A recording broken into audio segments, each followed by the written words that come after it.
and blow into the hole gently, like so.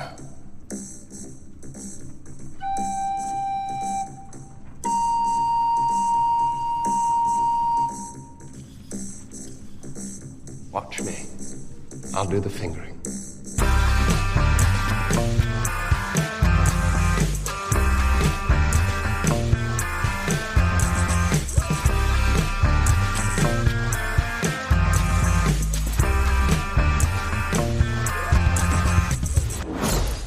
Hello and welcome to Unequal Sequel. My name is Dave and I'm one of the two hosts of this magical podcast. And I'm Rich and I'm the other host of this magical podcast. Think of me as Jake to Dave's Elwood, because we never take off our sunglasses and we're on a mission from God.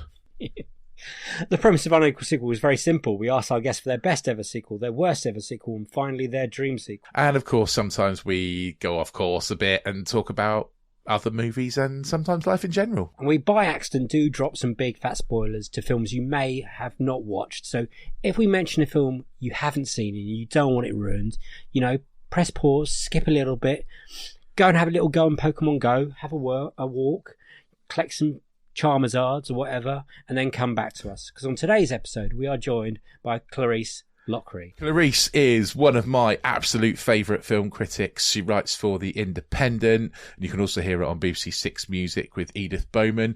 She also presents the brilliant Fade to Black podcast too, so go and check that one out. We're very excited to sit down with Clarisse and chat all things sequels with her. These are Clarisse Loughrey's Unequal Sequels. Enjoy!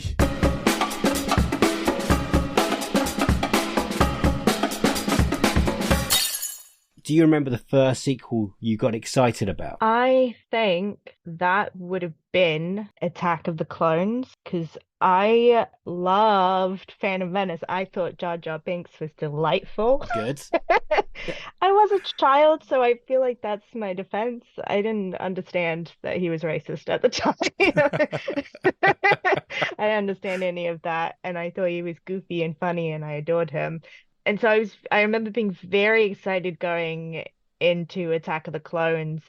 And my dad worked at a cellular company, and they had like a company screening. Ooh. That was, I think, a day before it came out. So it was slightly early. And we all went in, but we were really late because we couldn't find parking, I think. And so we had to sit on the front row. Oh. And the screen was 2 inches away from my face, and I was sat next to a stormtrooper. And I remember 5 minutes into the movie, it was like the air, it was sucked out of the room. And even though I think I was still too young to be at that age where you really start to have a critical eye for films, and go, oh, this isn't very good. But I was like, oh, something's wrong. Something's wrong in this place. The stormtrooper's sad. What's happening?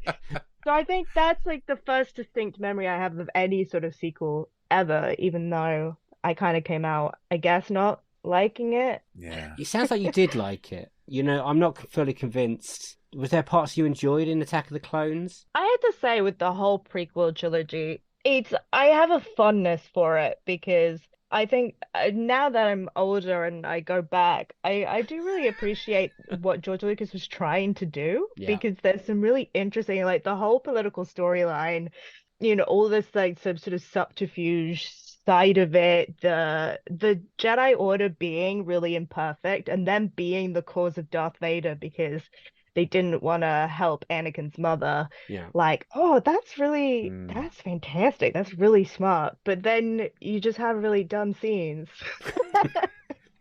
That you're like, I can't defend this. Yeah. I can't defend. I hate that Yoda Count Dooku fight.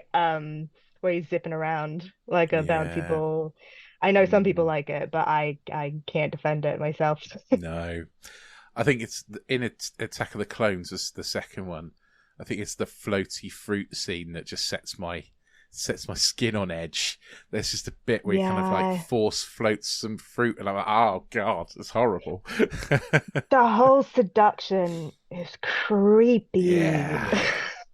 I'm not quite sure how old they're meant to be there, but they just literally, those two have no chemistry whatsoever. No. He's got more chemistry with the Sand People that he's killing at one point. Yeah. And she's got more chemistry with Obi-Wan, Yeah. let's be Oh, honest. yeah. Let's be honest. And who wouldn't I know. at this point? So, what did you think of the third one? What did you think of the trilogy as a whole? Because that is that your Star Wars trilogy? I guess. Well, I think, yeah, I don't know. I think by the time I have kind of a weird relationship with Star Wars because yeah, I really loved Phantom Menace and then I sort of dropped off and Mm. then I came back in with The Force Awakens. And I think partially being able to do this job and getting to go to like Star Wars Celebration Yeah. and meeting so many fans and seeing the wider like wider fandom and universe that is Star Wars, that's what I've really fallen in love with. I don't know if I would have described myself as a Star Wars kid. I was very Indiana Jones centric. Oh, wow. That's a And I good was way to like, be. there's a lot of cultural stuff I miss because I was too busy like being into Egyptology and reading about gods and myths. So I think that's Oh, why I'm so the same. Yeah, 100%. yeah. My dad had So to that's why sit it's me like down Star one Wars day. stuff is a bit. When I was about 6, my dad had to sit me down and explain that an archaeologist wasn't Indiana Jones, because I was like dead set that I was going to be an archaeologist, and he's like, "Yeah, they don't have whips and fedoras. That isn't what archaeology is. Here's a brush. Like, go brush some dirt." This is the thing. I didn't get that talk. So I got up to the point of applying to university. And I tried to do Egyptology. They didn't really have courses here. Oh. And then I tried to do archaeology. Oh. And then I looked at the first year. It was like 3 months of soil types. Right. Mm. So I ended up doing ancient history, which is archaeology without the digging, which I quite enjoyed. Oh, nice. Just looking at stuff. That's nice. So, where does the film come into this? If that was university, and where did the love of film come from? Well, I've always loved film because I think I'm an only child and I was always a bit of a loner. We moved around a lot when I was a kid. It was quite difficult to make friends. So I was such a like daydreamer and I would just like live inside the movies that I would watch. But I think I was sort of torn. I really wanted to be a part of the film world. And then there was sort of like the archaeology history side, which is still Mm. something I really love and really treasure. Yeah. But I just didn't know what part of film I would be good at. Like for a while, I thought I'd do acting, but I'm not very good at acting. I'm really bad at the audition process, which is you have to be good at, right? To Yeah. That's get the job. jobs. Yeah. They Yeah. don't just give you the jobs, right? And so I was sort of just like meandering around for ages, and then the film criticism I sort of fell into. I had that as a backup just because I started writing for my university newspaper and I just kind of kept doing it. And then I got an internship. And then I was like, I guess like this is money. This is good. I enjoy doing it. And now it's a bit weird that I'm here. Like, this is my life now. I guess. Yeah. It's Yeah, good. that's the way life works out, right? You never works out the way you plan it. You just kind of end up where you end up. It'd be boring otherwise, wouldn't it? Yeah. Yeah, it's quite good because when people like say, "Oh, boo, you're bad at it," it's like, "Well, I didn't ask for this. You collectively, as the people who kept giving me jobs and reading things I wrote, Yeah. you're the ones who made this happen." So I'm sorry if you don't like what I do. No, I think you're brilliant. Your thank Transformers you. review, great. Your podcasting's great. So, how long have you been into film journalism now? Like, Yeah, it's tricky because I don't know what I would count as the official Start start. date. Because I mean, that's kind of the weird thing about this industry is I think it is a lot like acting, like those really like niche, difficult creative pursuits because you spend so long like just trying to get your foot through the door. So I had like probably 3 years of just doing that while um I was actually I had a job where I would stand in the airport booths and try to sell people diarrhea tablets. wow. Yeah, because they were like when you're going to certain countries where maybe certain stomachs are not used to certain, Yeah, yeah. fill in the blanks. So I'd have to go, where are you flying to? Seems like you might shit yourself there. Do you want this tablet? It was the weirdest job I've ever done, and a lot of people were going to funerals, which Oh really wow. awkward. Okay. Yeah. Yeah. You don't want to shit yourself at a funeral. I mean, come on. Yeah, because I was like, do I still try to sell them the tablet? Because it's a very emotional thing. It might upset your stomach. I don't know. Oh God.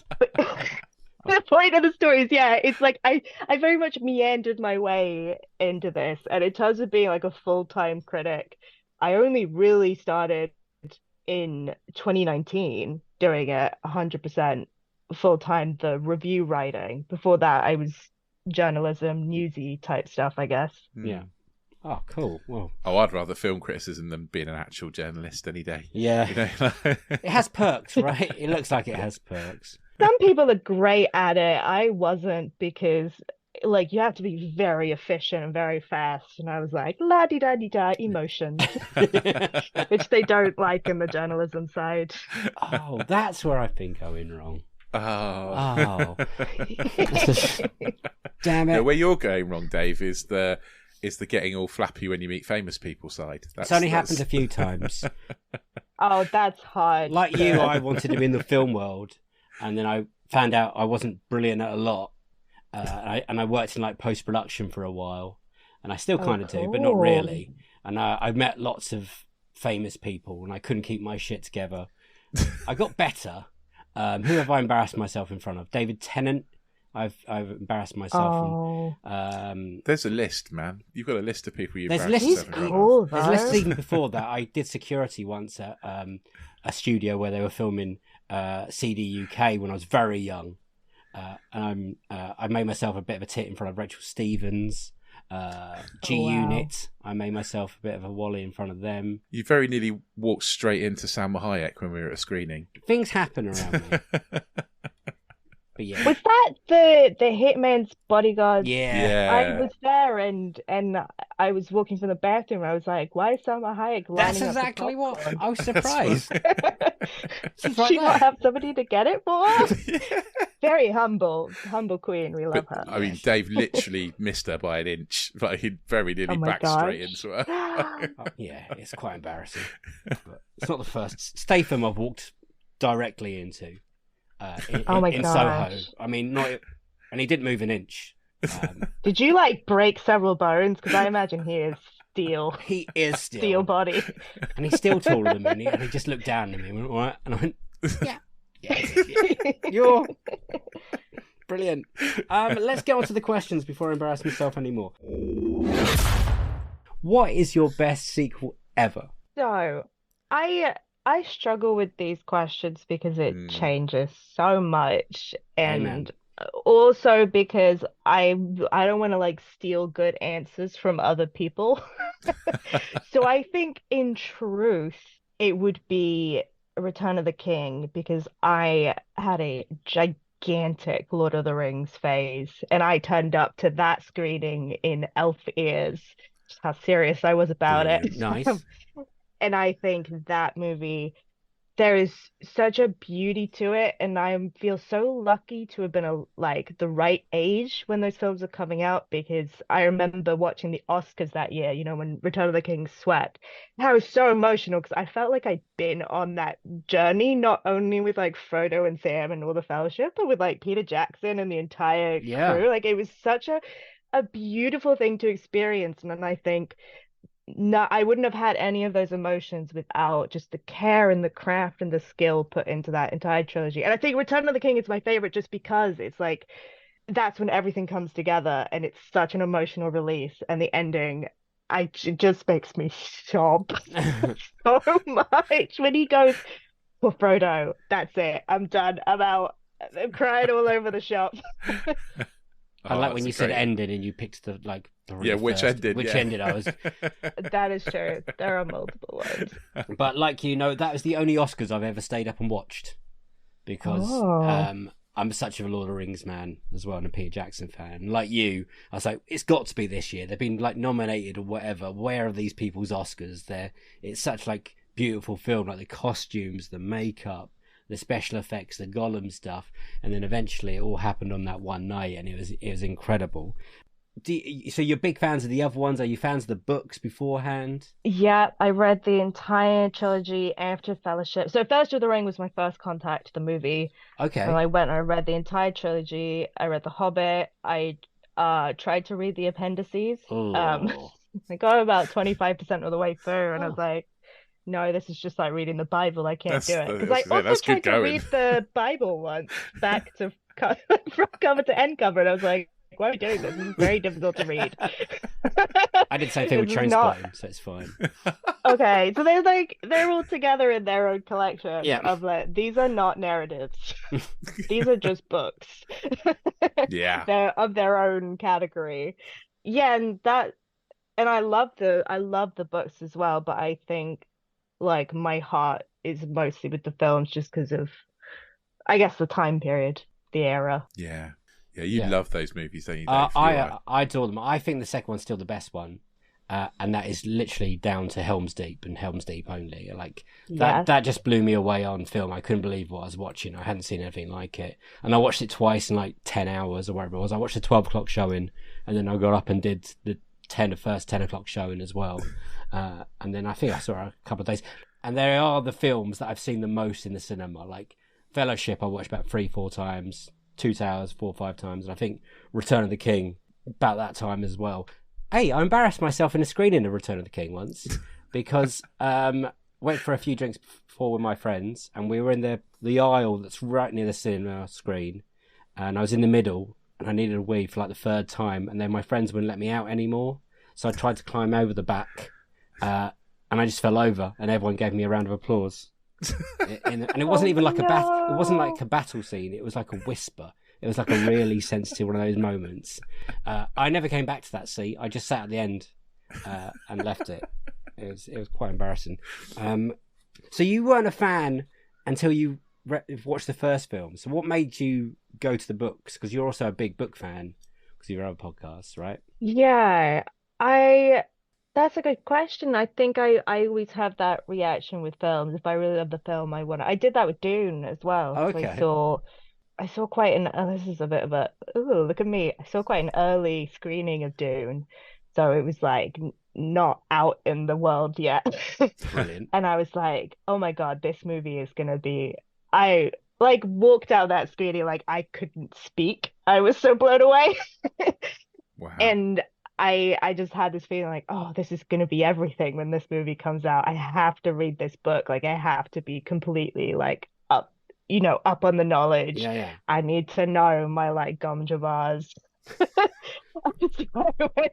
I just like tore through that book and then went to watch Dune Part 1 like 3 more times. Brilliant. What happens if the book's not as good as the film, though, or the other way around? What have you come? Has you ever been like a bitter taste either way round? Not really. Oh, that's good. I think because in my mind they're such separate mediums. And there are things that cinema can do that a novel never could, vice versa. So I don't really go into reading the books expecting with any sort of comparison in my mind. Yeah. Like, sometimes when I'm reading the books, I'll sort of replay some of the bits of the movie in my mind, but I'm not going, oh, well, they did this in the movie, and in the book it's like this. Yeah. I'm not fussy about stuff being super faithful, but also I'm very lucky because my favorite book, The Age of Innocence, was adapted by Martin Scorsese, so like I'm all good. Yeah. That's a good shout. Yeah, I have nothing to complain about, so maybe I'm speaking from a very privileged position in that. You had a slightly controversial choice for a second choice for best sequel as well, though, didn't you? Yes, because I was like, well, a lot of people will want to pick Lord of the Rings, and I don't want to steal that from them. But you know the film that no one is going to pick? You want to defend one, don't you? Alien Covenant. Okay, then. I rewatched it today because I was like, let me just check I'm not insane. No, it's incredible. I will not be gaslit about this movie anymore because every time I say that I love Alien Covenant, people are like, are you okay? What's wrong with you? It ruined the Alien franchise. I'm like, no, that movie understands the Alien franchise more than most of the Alien sequels, I would argue. This is the And place. I stand by that. I mean, I saw it in the cinema, and my overriding kind of feeling about it was general hatred, I think. But again, I rewatched it I watched it last night, and do you know what? It's all right. It's okay. The dialogue is rubbish, but it's other than that, it's okay. Very similar to Rich. I watched it, I think, the Picture House in London on the opening day, and it was dead. I'm pretty sure it was dead, or the first few days. No. And I was like, where is everyone? It was weird. And I remember not hating it, not loving it, and I thinking that's better than Prometheus. Yeah, I think it is better than Prometheus. And I really like the ending, and I was like, oh, I can't wait to see what goes on in the next one, which we'll get Didn't to later. happen. That hasn't happened yet. I don't know what's going on, but it's yeah. Why do you love it so much? This is the thing. I know, and I think you've had a previous guest on this podcast talk about Aliens, We've had a few, yeah. and I We've had know a few, a lot yeah. of people, that's their favorite film of the franchise. I'm going to be honest, I've never really liked Aliens very much. Big call. And Big not in a call. way that I think it's a bad movie. Like, I respect the filmmaking, and Yeah. I respect James Cameron's, like, he's a fantastic action director. But for me, it's Alien, and it is the cosmic horror of it.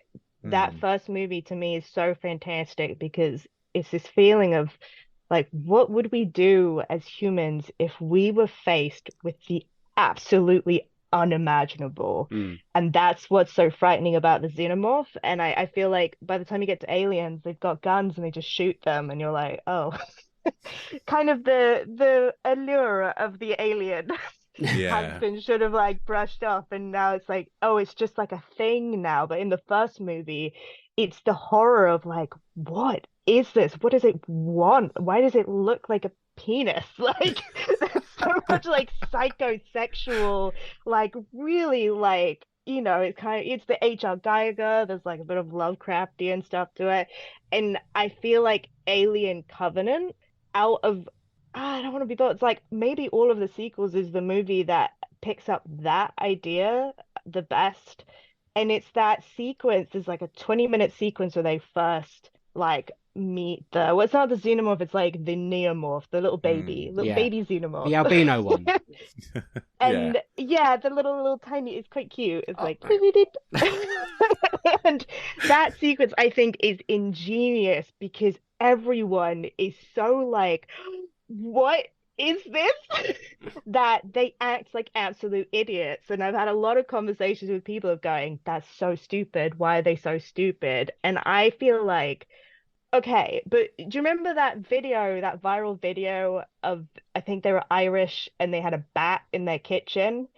Yes. And they were all, right? Freaking Tell out. me that's not the same as Yeah, it's the Alien same. Covenant. Like, I think that sequence of like, I think her name's Ferris, and she like locks her crewmate in the medical pod with a xenomorph, and she's like, I'm not letting you out. Oh my God, we're keeping it in there. Which is And right then she revs her procedure. panic. But then she's like, oh my God, no, I need to kill it. So she gets the gun and she opens the door again and she tries to shoot it, but then she slips on the blood. Yeah.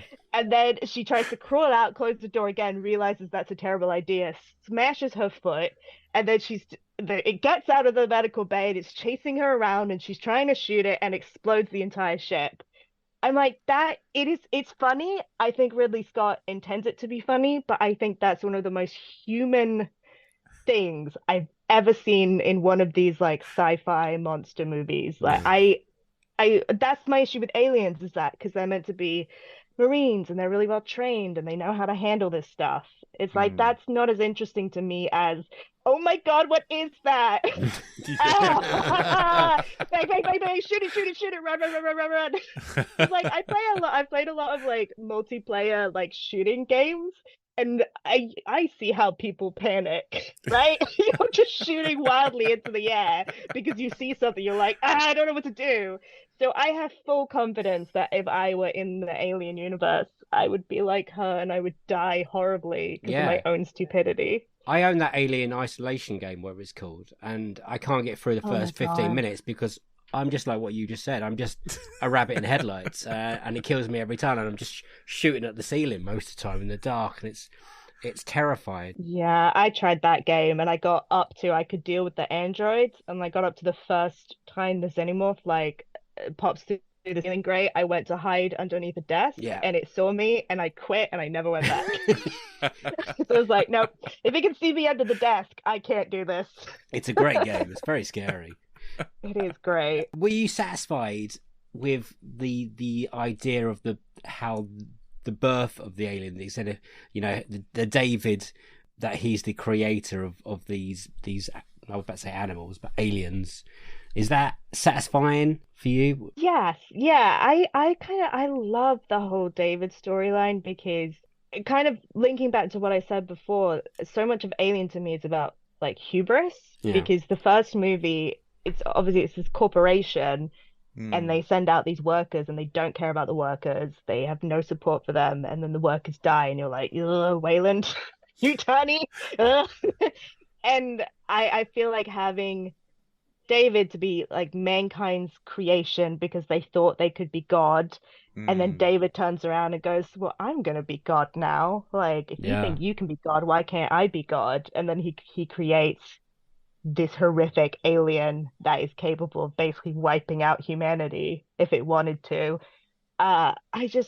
It's so dark and like deliciously ironic and like hee. And I love that side of it because it's such a vicious movie, especially the ending. It's such a mean ending. It is, yeah. But I love it because that is Alien to me.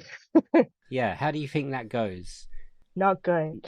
Is his plan to just wipe out humanity or slowly just... His plan's to make a perfect creation, isn't it? And Yeah. he feels like the xenomorph is his perfect creation. Even though, like, when he does get his perfect one, it kind of bursts out of... Is it Aurum, the captain?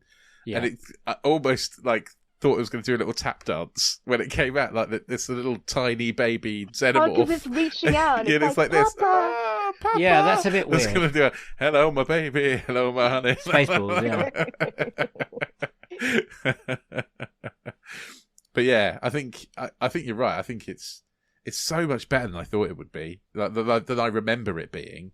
And actually, that kind of dark ending where he's putting the little embryos in the drawers with the other ones, I was like, well, one, because they come out of his mouth, and he like regurgitates them. You're like, oh, Yeah. like, but actually, I really like that kind of David. And I remember watching it and thinking, "Oh God, of course he's David. Of course he's not Walter. You idiots. Of course he's." And then I watched it the second time, and I was like, "That's genius. That's brilliant." Yeah, I remember figuring it out, like, because this is the thing. I saw this movie before the embargo dropped, and I was with my friend who was also a gigantic Alien fan, and we were having the time of our life. And I remember, Oh, that's like, good. when the penny dropped, I was like, "Oh my God, that's David!" And I was like grabbing my friend, being like, "That's David, David!" Like, it's a bit obvious, maybe, but I love it because of the drama. Yeah, Daniels, when she realizes just before she gets put to sleep, is absolutely heartbreaking, and it's a brilliant ending, and I really want to see what they had planned, because I think it would actually get good. Because do you like Prometheus? How do you feel about that one? Oh yeah, I do quite like it. I think Alien Covenant's better because it Prometheus is so much of the setup for what Alien Covenant to me is the payoff Yeah. of like what's David up to, like what's his grand plan. But I love oh my God, what's the line? I like rocks. What does he say in Prometheus? Something about rocks. You really enjoy that line, and Charlize Theron running away from the spaceship. yeah. So, run to the side, Nope. Mush. Yeah. So really, this film, it doesn't really need an ending, because you can kind of interpret how you want it to go, right? Kind of thing. Yeah, it's like, as much as I would love to see a third Ridley Scott Alien, it's quite exciting to leave it there, because then you have the feeling of, oh my God, because I feel like if you had a third movie, you would have to defeat David, right? And you would have Yeah. to have humanity win out. But I like so much darker going, oh, maybe he does just replace all of humanity with xenomorphs. Yeah. And there's like Xenomorph Manhattan and they're just all driving around in little taxis. Like I kind of enjoy unless Ridley Scott wanted to make that third movie where it's comedy. like Planet of the Apes and they realize that Amazing. Earth is just this xenomorph world now. Oh, I'm definitely down for that. I'd watch that. That's better than Alien versus Predator Requiem. Oh, yeah. Exactly. That is a horrible, horrible film. That is a horrible film. Yeah. But shouldn't this one, because it's meant, eventually, I think the plan was to link it to Alien, wasn't it? And they had to try and explain how the that ship landed on LV 456 or whatever. And that hasn't happened yet in this timeline. Do they need that film, or are you happy now that's just left? And because they are making another Alien film, but it's not. I don't think it's connected to this. Yeah, because that's the thing. I kind of I don't need that like Rogue One bridge because it's just not going to be as interesting. Because yeah, it will have to be like, oh, how do they manage to stop David? Because I like having the option that I can ignore the canon of Alien as much as I love that movie and go, no, he won. Yeah. He won. Well, I feel like if you made another, it would just have to be the bridge thing, and it ends with like DH Sigourney Weaver like getting on the ship. Oh. Yeah. Yeah. Exactly. I mean, I just the planet where they're heading to is the one that it does link sort of, doesn't it, Dave? Honestly, Like... mate, I have no idea. I just presumed that this colony ship's going to land on that planet. The aliens are going to eat all the colonists, or like, you know, face hug them, whatever they're going to do, and then that's how. Well, the ship they find in Alien is a ship from the Prometheus. Those people. It's not a colony ship. I know that much. Okay. But the engineers, yeah, right? yeah. So at some point, the engineers must chase David, but in long run, we know that David wins because there are xenomorphs exist. Yeah. Voila. We get there. I think we all. I think we should all be happy with that. I want Xenomorph Manhattan though. Yeah, me too. It doesn't happen if you have to explain that. Oh no! I want a eventually movie. Humanity won. I don't want to hear that. We've seen that movie. I want a movie about a frustrated xenomorph accountant who just has enough and does a falling down. There's so much potential. We'll write a script to be brilliant. What has been the most disappointing sequel? So it can be quite good if you want, but you've gone in like real high and you've come out. It doesn't have to be a bad film at all. Well, the one I was gonna pick, and then I saw somebody else had mentioned it in a previous episode, is Pacific Rim Uprising. Right. That's a good call. Because I just feel like, again, it's the alien hubris of trying to touch Guillermo del Toro's work. And thinking that you could just tack something on to what is such a perfect, wonderful, like joyous action movie. And I hated that in the sequel, they totally misunderstood what the point of Pacific Rim was, which was that union between the two minds and that having this like sort of like psychic understanding where they can control the robot together. Sorry, I've forgotten all the terms. The movie I've been watching in a while. The Jaegers, yeah. The Jaegers. That they can control the Jaeger together and I love that it's like maybe romantic, maybe not romantic. That doesn't matter. It's because they're so spiritually linked and that's so beautiful.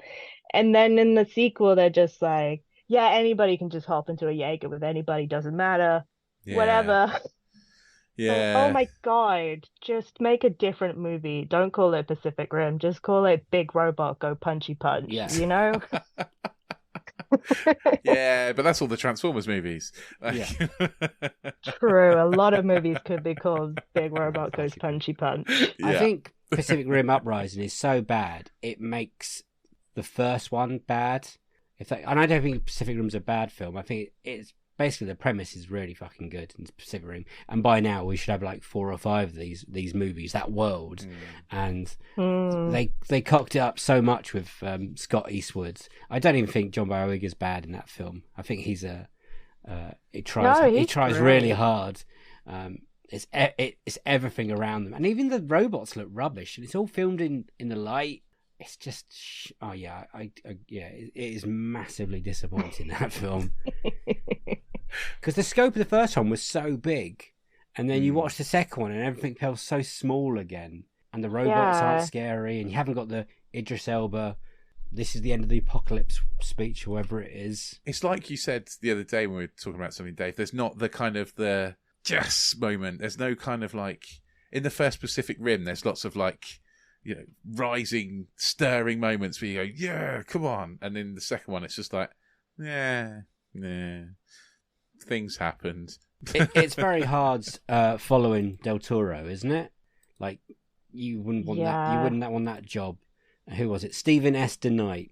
He hasn't quite got the flavour that Del Toro brings. I think Del Toro, you could feel that this is a property he loves, and I think that most films that he does, that this comes from his vision, his head, and then you get someone to take it over, and they haven't quite grasped, like you said, the true meanings behind the themes and the plots and the togetherness that they're meant to happen. And like Hellboy, which I know is not a sequel, it's a reboot, but it's the same situation. Like, you've got a filmmaker who cares so much about monsters and what does the monster mean. And then it's like, there's no point ever making Hellboy again. Like, I sincerely think just leave it. Like, that was perfect. Just leave it. he cares about the absolutely. design so much of the beings. But also asking the question about, like, you know, it's a bit cliched now, but you watch kind of the first Pacific Rim, and there is that kind of underlying, are we the baddies? You know, the kaiju are coming out, and are we the baddies? Are we attacking them? You know, how is that? And then the second one is just all full out kind of like. Well, Charlie Day's got nonsense. a relationship with a kaiju brain or something. Yeah, I tried to see he turns into one or something, or he becomes melded with the kaiju, or at least has sex with one. Yeah, we're convinced. There's some kind of relationship there, and it's a bit weird. Great answer. Poor Charlie Day. He must have read the script and just thought, what? Yeah. But I'm signed on. I'm signed on for this the now. money's good. At least the money's good. I have to make this film, I feel sometimes. I feel like that is that film. But there should be, like, should be a whole franchise of... I know there's some animated movies on Netflix, I think, but there should be, like, computer games. There should be, I don't know, this whole world, and so far we've just got these two movies, and that's disappointing. They never make good sequels to the movies that I like, so I've just sort of given up. That's our podcast in the bin. It also leads on to the next question quite nicely. What's your worst sequel ever? Well, I mean, this is the thing. I don't know what the constraints of sequel are. It's very loose, but I feel like podcast. This is a sequel. Exceptionally loose. Part of a universe. A franchise. Yeah. But I feel like Morbius is just... It sums up everything that I'm, like, sick and tired of superhero sequels to. So yeah. I'm picking Morbius, but as like the UN representative of mediocre comic book movies. 100%. Please stop making me watch these.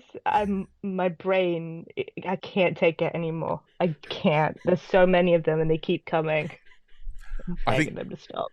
We are. I am fully at that point with you. I'm so sick of superhero movies now that I just can't anymore. And you're right. There's so many just mediocre ones. And you're right. Again, Morbius is the perfect choice because it's so mediocre. It's pointless. I can see why we got an Ant-Man 3, but I can't see how we've got to the position of the bad good guys in Spider-Man universe without Spider-Man. I still can't work out how we've made ourselves there, and I can't work out the end of this film when Vulture, Michael Keaton, turns up. Oh my god!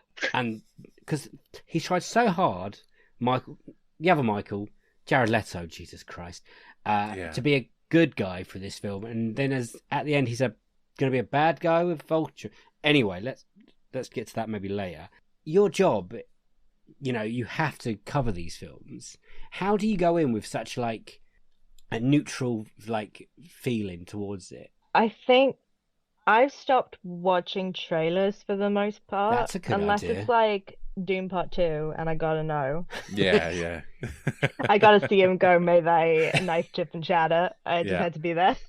But yeah, I kind of stopped trying to watch trailers or read too much or kind of set any expectations for films before I go in. Yeah. I think that helps. And I always try to remind myself that I've been pleasantly surprised before. I mean, I actually ended up really liking Venom, Let There Be Carnage, because I Hey, think it could be purely Andy worse. Serkis and the Tom Hardy chaotic energy.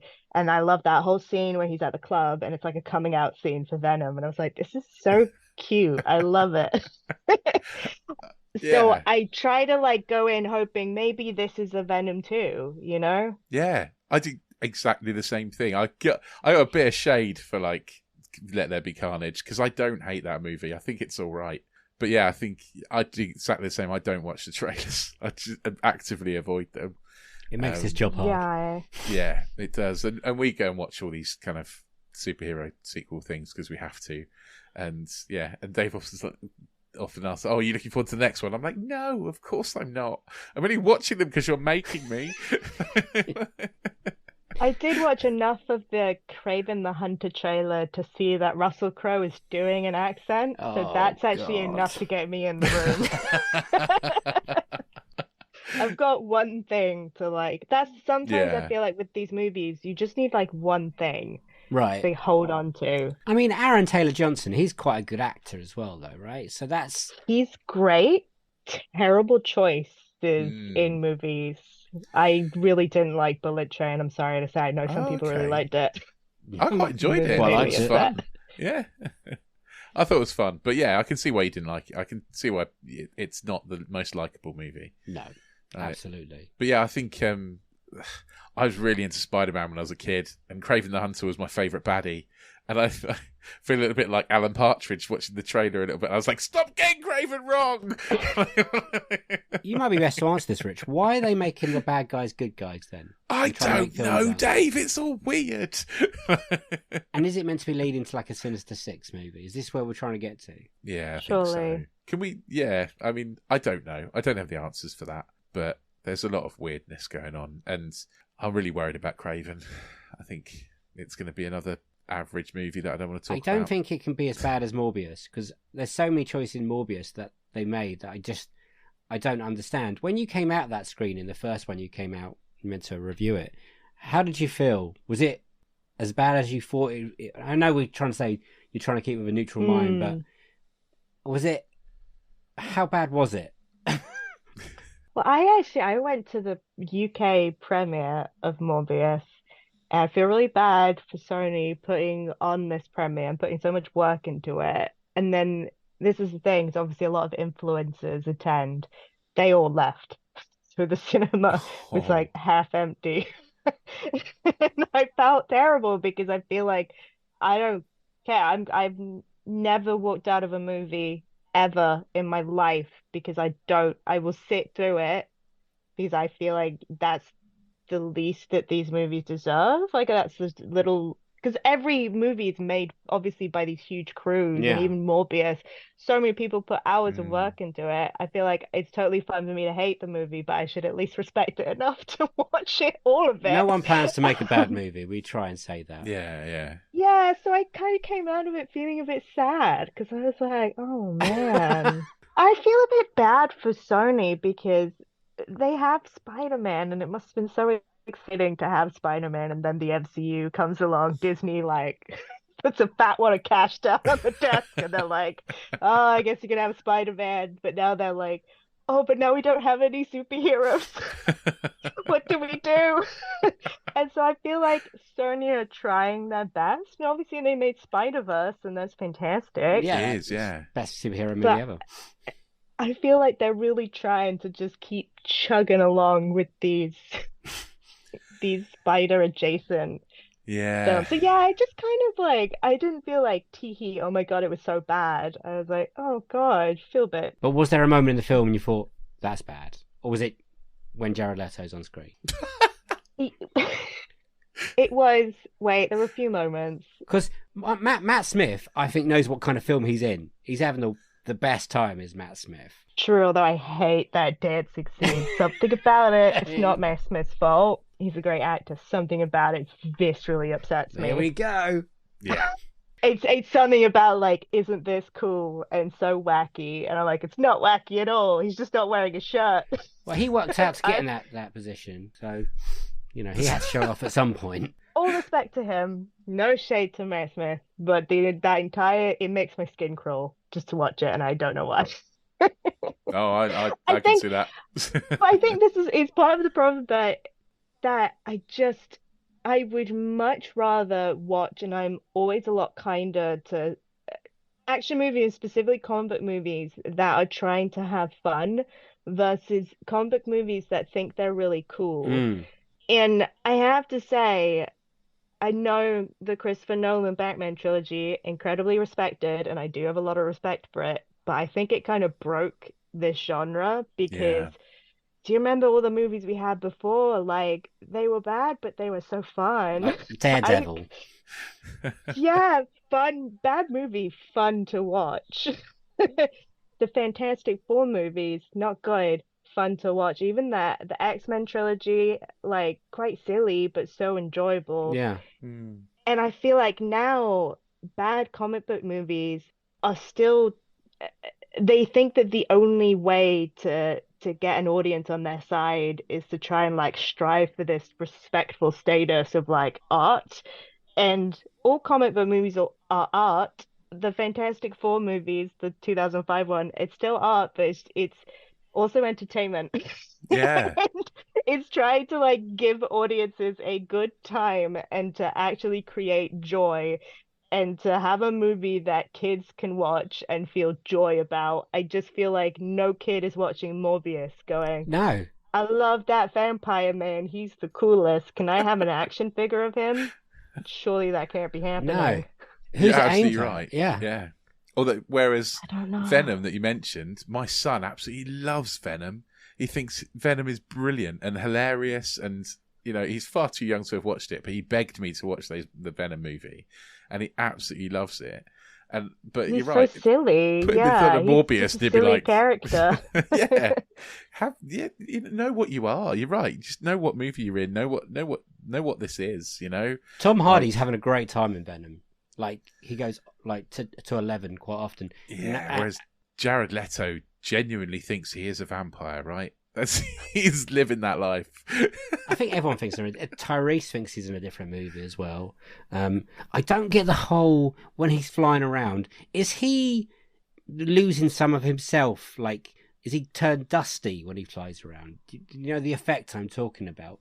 Is that an in-camera choice, or is that however people see him? And I don't understand why either of that. I think it's meant to visualize, because doesn't he ride wind currents, which is not a vampire thing. So I think it was meant to like visualize the idea of like the speed at which he's moving and the sort of like the wind behind him. But I'm not defending it. This is not me defending it. This is me explaining what I believe to be the artist's intent. Yeah. So if there was a second Morbius, I'm guessing there might be. I think there is. Well, this didn't make any money, did it? I don't think it did well, But they're pushing on with it, aren't they? Because never stopped them before. That is true. Look at the Transformers films. Yeah. Is there a future for it? Like, I don't see where this will fit in. I think I keep going back to Jared Leto, but he's not right for this role, right? Can they? I don't know where to go. Like, who would want to watch another one of this? I don't know. And it's what's painful about Morbius is that it's a vampire movie, and vampires are so fun. And I really want that Blade movie to be good. Yeah. Because there's so much potential. They're going to put no, him in but Blade. Blade's a Yeah. vampire. That's the No, point, but isn't it? you can put them together, can't you? You can put Morbius in a Blade film. Technically, Could. They're both Probably, Marvel. yeah. They're both been in Yeah. Spider-Man. Yeah. I don't think Kevin Feige's like running to the phone to like, we want Morbius. I think you can presume that the Sony Marvel movies are a different universe to the MCU, maybe. Yeah, but it's all multiverse now. No, No, because yeah. because the Vulture's come into this universe now. He appeared in that Oh, I don't prison know. cell I'm confused. unexpectedly. As soon as the multiverse started, I was confused. And then in this one, they mention Venom and the stuff that's happening in San Francisco. So this is happening in the same universe as the Venom stuff. Which is in a different Yeah. universe to the MCU. Because remember, Yes. Venom comes into the Peter Parker universe, oh, isn't yeah. he? So, So these movies, the I've Venom got a headache. and Craven, presumably, and Morbius all take place in a Sony Spider-Man universe, and they have failed to specify which one, which is driving me insane. So if there's a Morbius 2, I would like them to specify which Spider-Man, because it's either Andrew Garfield or Tobey Maguire, and or there's like a third surprise Spider-Man, Yeah. which I think they can't legally do because I think Tom Holland is Spider-Man. right, okay. So I've got a headache. right? And I'm like, please, you don't have to show him. Just tell us which Spider-Man it is. 'Cause I Just on the back can't- of a like Daily Bugle or wherever, because people will spot like what suit he's wearing, I guess. And I swear, I think I might be remembering this incorrectly, but I swear in the Morbius trailer, I saw people were talking about a screenshot of a Spider-Man poster, but it was Spider-Man from the video game.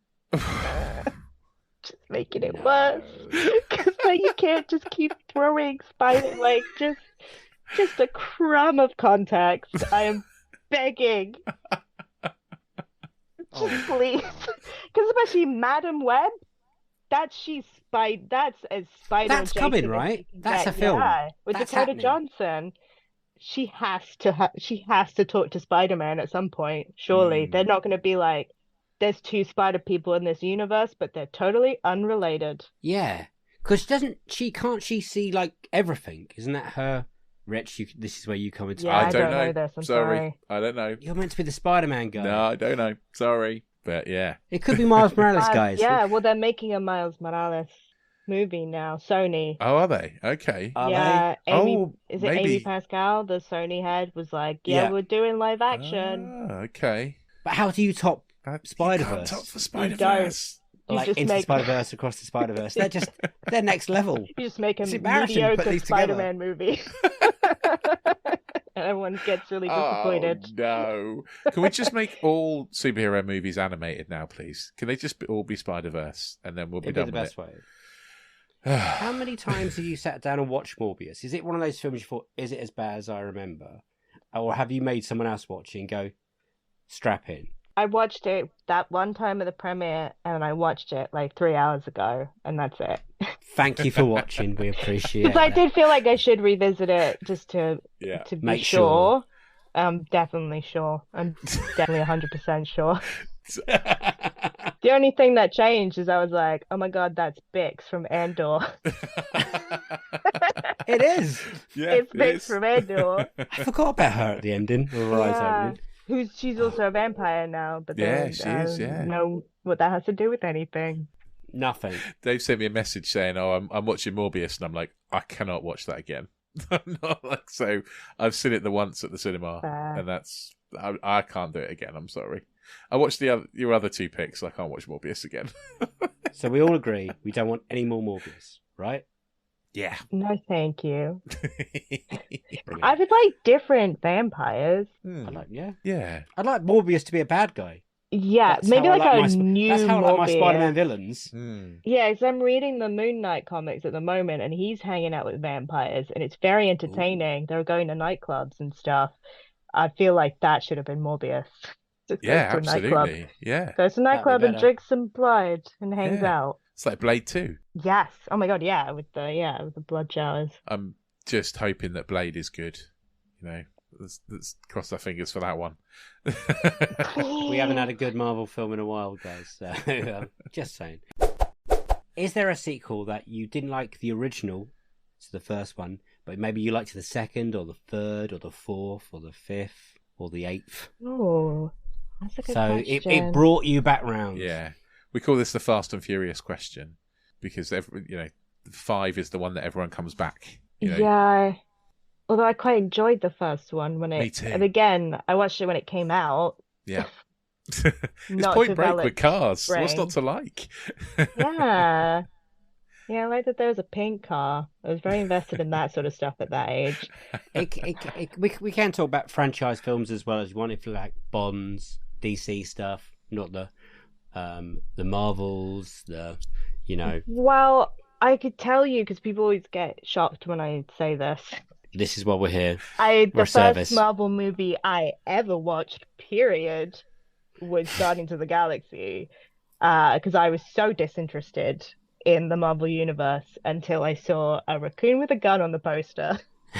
Nice. I was like, that looks cool. Is that guy from Parks and Recreation? Okay. I watched it and I loved it so much. So I maybe would say Guardians of the Galaxy because This is a great answer. have gone back and rewatched a few. I haven't watched all of them, and again, people get very mad about this. So like the Iron Mans and the first Avengers, and not really for me. Guardians of the Galaxy though, oh, that's great. Like that specifically, that if you want to talk about what I want from a comic book movie, it's whatever James Gunn is doing. I'll be totally honest. Yeah. Does that mean you're absolutely. excited for the future of the DC universe now because he's in charge? Yes, because I have just so not enjoyed the DC stuff recently, apart from a movie that I think we're going to talk about in a moment, Mhm. and also the James Gunn, the Suicide Squad. Yeah. So yeah, I think it's Warner Brothers, like the PRs think that I just hate comic book movies, and I almost want to like email them and be like, just heads up, it's because James Gunn wasn't making them. Like, chill out, don't worry. I will probably be back on side with the DCU. We'll see. I mean, again, this is the thing. I try not to get too excited about stuff so that I don't get disappointed. Yeah. But I'm a little bit excited. Yeah, me too. Me too. He excites me because before, like a few months ago, before this happened, their cheerleader was The Rock, and you can't help but listen to The Rock. He has the mysterious powers and makes you believe everything he says. And I was like, oh my god, Black Adam is going to change the way we watch movies and the DC universe. And have you watched that one? Yeah, and I don't understand what hierarchy was changed. Nothing. It was just 2 hours of smashy. Because he was gonna fight Superman at the end, but they didn't fight, so no hierarchy was altered. No, you're right. But I believed in it for a while, and I was like, yes, a savior, The Rock. And now I can't stand the man. It's like he broke my heart. I mean, I'm not holding it against The Rock. I'll go see whatever he does next. I quite enjoyed the Jungle Cruise movie, I'll be honest. It's all right. Yeah. Well, for like the first 20 minutes of the Jungle Cruise movie, I loved because it was just like the Jungle Cruise ride. And then it sort of stopped being like the Jungle Cruise ride, and I liked it less. But those first 20 minutes were fantastic. What about the other 2 hours?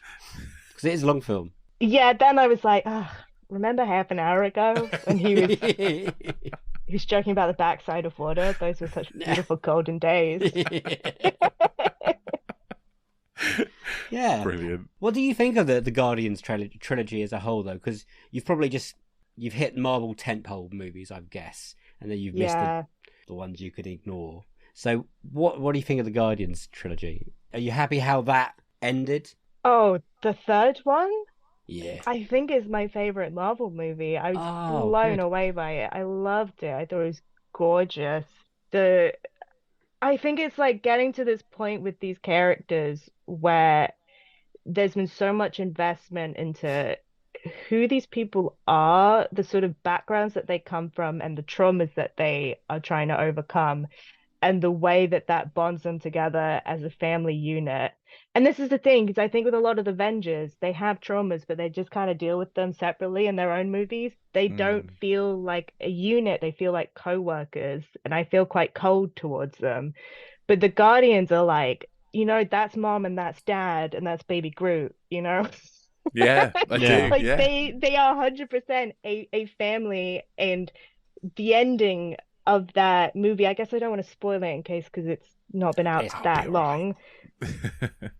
To We do have put a warning out if you do want to okay, spoil but it. just to say that to have those characters like reach a real moment of peace with each other where it's the end of the Guardians of the Galaxy, but we sort of know even if we never see these characters again, that they have gone off and they have gone like to find happiness. Like, oh They've got what God, they like need. Yeah. Yeah. yeah, no other like none of the other Marvel movies have come close to that sort of that emotional journey. And it's sort of that Lord of the Rings thing where you just feel like you've been such a part of it for so long. And I don't know if that's partially because it was my first Marvel movie.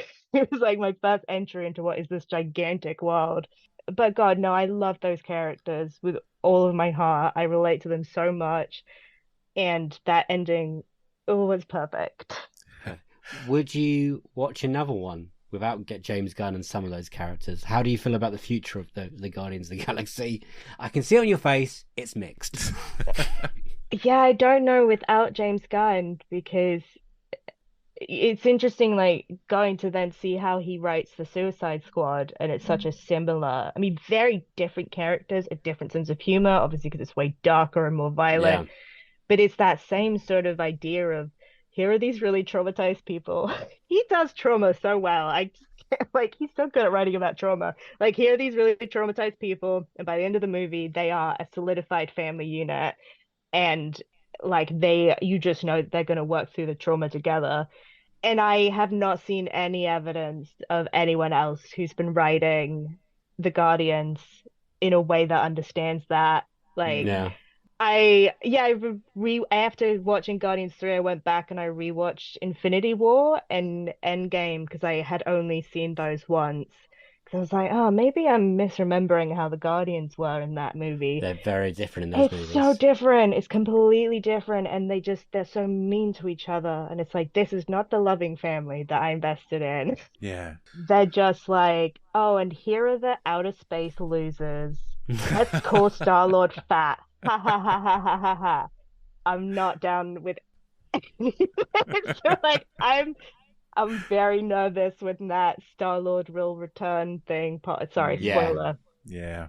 Yeah, But we don't know in what context, but the idea that he would be back makes me extremely nervous because I really, really love that character. Yeah. Yeah. It's worrying. I think I can. I'm just struggling to get it out now, but the beauty of Guardians is, like you say, is that they all do that trauma together, and they've all got their trauma, they've all got stuff to deal with, and they all come together as a family, and they do it while they're also kind of having fun at the same time, because that's how you deal with trauma in life. Like, you don't, when something's just one dimensional, I find a lot of superhero movies are one dimensional. They're really po-faced and really kind of like serious and sour.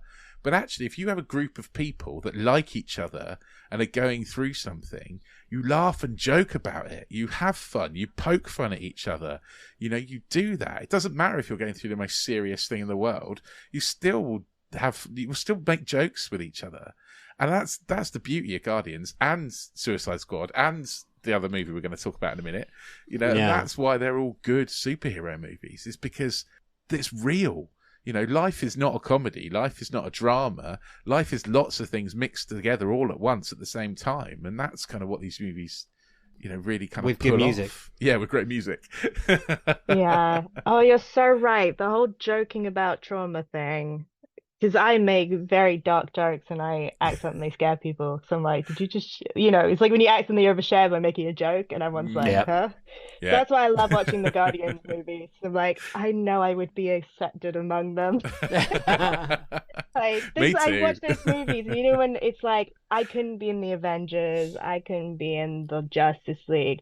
I 100% could be in the Guardians or the Suicide Squad. Those are my Yeah, people. I could Yeah, hang yeah. out with them and have a great time, and they would love me. yeah, I Brilliant. hope. Thank you. Thank you. I like how we absolutely. start this question, and you've answered us with two answers because Suicide Squad, the James Gunn one, is also a sequel with a rubbish original. That's true. I didn't even think of that because I try to not think about that movie. Because DC. Anyway, good place to move on to what is your dream sequel? It very, very in the same realm, but I am James Gunn. If you can hear me psychically somehow, I'm on my knees and I'm begging you, please make another Birds of Prey movie Yes. because that was like, as much as I love Guardians, as much as I love the Suicide Squad, I think Birds of Prey like really was gave me something that I was lacking because it's so unique and it's so fun and it's so violent and it's so feminine and it's so like girly pop, but also Ewan McGregor explodes in it and it's like, Yeah. oh, there's never really been a comic book movie like it before. I mean, I guess there's like stuff like Tango. I don't want to be too like this is the only thing like it that's ever existed because Yeah. obviously there's always examples. But I that's what it felt like watching it. It felt like a revelation of oh Mm, my God, Yeah. I yeah. me. This is me in a movie. It's just fun, isn't it, as well? Like most of the Yeah. DC films at that point. I mean, Shazam was fun, but this was next, like, different level fun, wasn't it? Do you know what's great about Birds of Prey? Or what I just love about Birds of Prey, and I think it's the best DC movie by a long way, and maybe my best superhero movie. But yeah, it's the reason I love it is I love it when it breaks the fourth wall. I love that it's got a Mm, narration and it breaks the fourth wall because that's what comic books do. If you read a comic book, it's got a narration. It fully breaks the fourth wall all the time. I absolutely love that. And Harley Quinn's like narration through this movie is perfect. You know, she is telling you this story and then you're seeing it happen. It's great. And Margot Robbie is perfect casting, isn't it, in this one? I don't understand the name change, so we're gonna have to talk about that at some point. I don't understand what I was meant to be like researching earlier. But as a film, so was there a screening of this beforehand? How much did you know going in? I have always loved Harley Quinn as a character. It's a weird thing with DC. I'm really not a Batman fan, but I love his villains. Like Catwoman. I love the female villains. I love Catwoman. The Gotham City Sirens, basically. Yeah, Poison yeah. Ivy, Harley Quinn. So I was excited to sort of have that energy and for Huntress and to see these other sort of female, maybe not 100% good DC Mm, characters. I, yeah, I don't know if I just remember loving the posters, like seeing the first posters come out and seeing what she was wearing. Like, this is such a specific thing, but superhero outfits usually are quite ugly yeah. because it's very utilitarian and it's just meant to like be good for fighting in. And I loved that the costume design in Birds of Prey like is practical enough that these women can fight in it, or if they can't, they take the shoes off, they put hair tie on, they make it work. Oh, so good. But everything they wear is just like I want it in my wardrobe. Like it just looks incredible and it's so like fashionable and sequiny and inventive and cool and there's so many different styles in it with the different characters. Like Huntress has such a distinct style from Harley Quinn, which I Mm, think is quite rare in a lot of mainstream superhero stuff where it's like you get a different colored suit but it's the same like that weird texture like yeah. Kevlar texture, everything's the same texture. So many Like Power textures Rangers. in this movie, oh my God. I was just wanted to like touch everything. I watched it this afternoon and I came and go, egg sandwich would be good.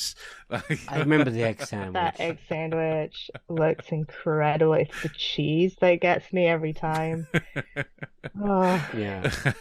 So what would you want from a Birds of Prey sequel? I think my main request would be I I'm not fussed about the plot. I just want the same creative team back. So I want Right. Kathy Ann. I want Christina Hodson. This is interesting. The Flash. I saw the Flash. I don't know if you guys saw the Flash. Not yet. I don't think Rich has seen it, but I have. Yeah. So I won't spoil anything. I was like, I didn't think it was very good, but there was one scene that made me cry, and I was like, that's very unusual. And then I saw Christina Hodson had wrote it, so I was like, that explains why I Is it the cried. supermarket scene? Yeah. Yeah. Yeah. So I think I would just I don't have like any particular desires like, oh, I want to see Catwoman, I want to see Poison Mm. Ivy. I mean, I know Margot Robbie specifically has talked a lot about doing Gotham City Sirens, which seems to me like a slightly different project, Yeah. but I would accept that as a Birds of Prey sequel if it was made with the same creative intentions, that Yeah. it was Yeah. made to be at least a spiritual sequel to Birds of Prey. It was a Kathy Ann directed Gotham City Yeah. Sirens. Yeah, that. It'd be nice to Yeah, see her just to direct have that something else, wouldn't energy. it? Like, I know. she's kind of got in this. We've talked about this before with Helen O'Hara specifically about how female directors don't tend to get the second movie quite so quickly. Like Birds of Prey is a brilliantly directed movie, and what's she done? Like one episode of Succession since then. Like, where is her next movie? Like, where is it? If she was a man, she'd have done 3 by now. Like, Oh, we fail upwards. Yeah. yeah, we do. We're awful, horrible, failing upwards, privileged people.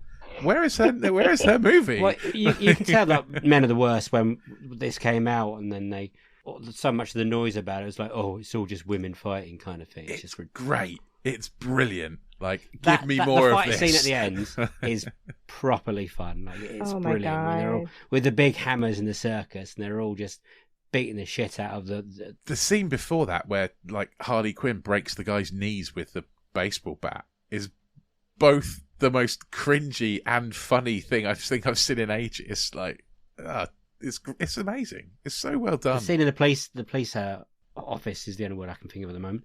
That's great fun with the cocaine and stuff, and Yeah, that's the one I'm talking about with just after the cocaine. Yeah, more of that would be brilliant. Is there any chance of it happening though? I am trying to feel optimistic about James Gunn coming in because obviously he's worked with Margot Robbie yeah, on the Suicide Squad. And what I was, as much as I love James Gunn, I was very nervous going into that movie because I did not know how he was going to handle Harley Quinn's sort of post Birds of Prey journey. And that whole scene where with her and the dictator, I guess I can spoil this because it's been out for a while. yeah. Where she's like, I've been trying to teach myself to spot red flags like long before, and you know what, killing kids is one of them, and then she just shoots them. Oh my God, I was like, I wanted to stand up and be like, I'm so proud of you, James Gunn, because you watched Birds of Prey and you paid attention and you understand the journey that character went through.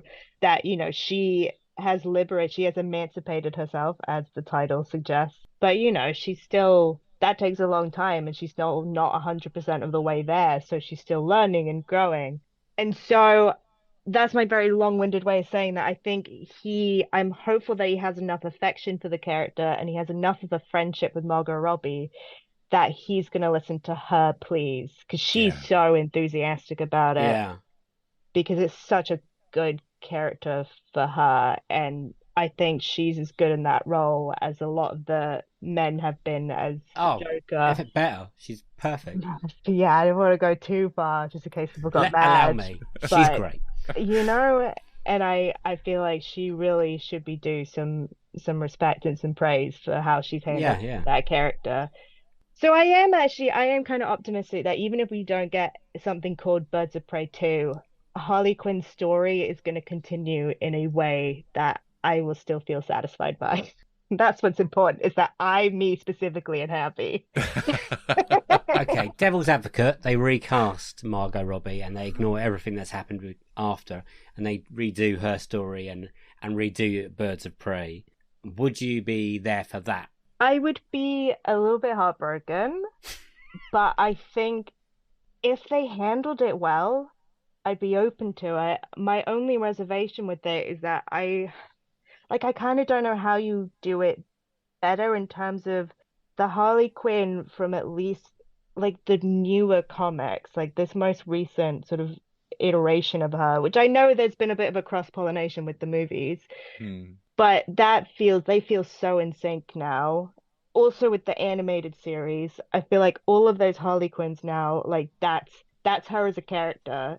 And Yeah, I yeah. don't know if you revisited it with a like a new director and a new voice and new actress, if really you could change it that much. Because if she was any less like chaotic and insecure and impulsive, and also like I love that she's so progressive, and there's that little thing about her voting for Bernie Sanders. Like, I think if you took away any element of that, suddenly she wouldn't really be Harley Quinn anymore. She'd be like Yeah, some lesser version. I Yeah. agree. Because Yeah. in a dream world, we would have had the sequel by now, wouldn't we? If this 100%. made like $1 billion, 800 million, it would have happened, and we'll all be sitting talking about Birds of Prey, whatever it would be called. My quick question is, Gotham Sirens, is that darker than Birds of Prey if it was to happen? Well, because they were gonna have David Ayer, the Suicide Squad guy, Oh, yeah. do it, and I was so Oh scared. no. But I'm guessing that would not happen now. I don't know because Poison Ivy's a little bit more complex of a character, and Catwoman in certain iterations is too. They're a little Mm. bit more, serious. But I think that's the beauty of interpretation, and I wish comic book movies were a little less faithful sometimes, and that's what James Gunn is quite good at doing, is that he's not so fixated on, oh, who is this guy in the story? If I change him in any way, the comic book fans will be upset. And he's just like, what's a good story? So Yeah. that's why it's like in the Peacemaker series, Vigilante is 100% different character from the Vigilante in the comics. But Oh, I is think he? he's way better because he's Oh, quite he's boring brilliant. in the comics. He's just like a shooty, like Deadshot style guy. And in the show, he's just a silly little murder guy, and Yeah. it's such Oh, an man. improvement. So yeah, so this is the thing. I feel, but I've contradicted myself because I've said they can't change Harley Quinn, and then said it's good when they change things. So, You're allowed. This is your show. You can and do what you like. yeah, I'm kind of it's one of those things where it's hard to predict like all the possible outcomes because I can totally imagine there being a brand new version of Harley Quinn that maybe is different, and I love her. I mean, we'll see what Lady Gaga does Mm. Oh, yeah. because I'm a big little monster. I went to see her on tour last year. I'm very in that fandom. Did you like the Joker, though? No, I No. really hated it. I really hated it. So that's the balance Yeah. of this movie is Yeah. does my love for Lady Gaga outweigh my hatred for Joker? Yeah. We will see. We will see. Yeah, I have no wish to see another Joker movie. And yet, a musical with Lady Gaga as Harley Quinn. I don't know, I'm kind of there for that. It's kind of like they tricked us. That's why I feel like we've been tricked. Yeah. It's Yeah. like, oh, you didn't like Feels dirty, Joker, doesn't did it? you? And not in a good way. Yeah. I've been lured into a cage with a piece of candy, and the candy's Lady Gaga. It might be good. I mean, But this is what we were saying. That's why you always have to go in with no expectations because you never know.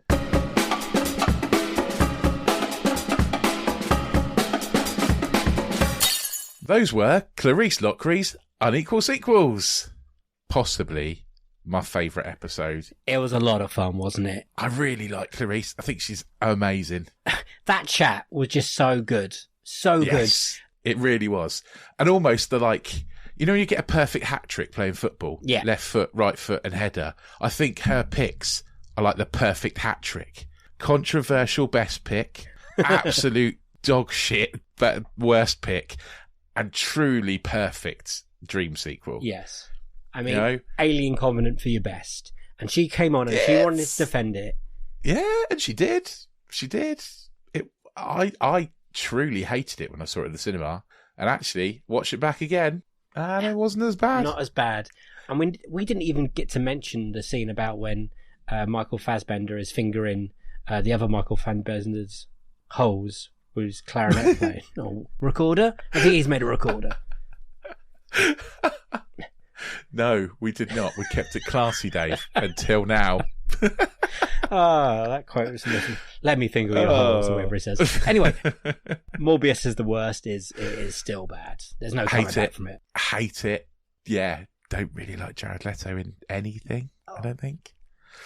Yeah. Sorry for all you Jared Leto fans out there. He's made some good films, but he's not on a hot streak at the moment. No.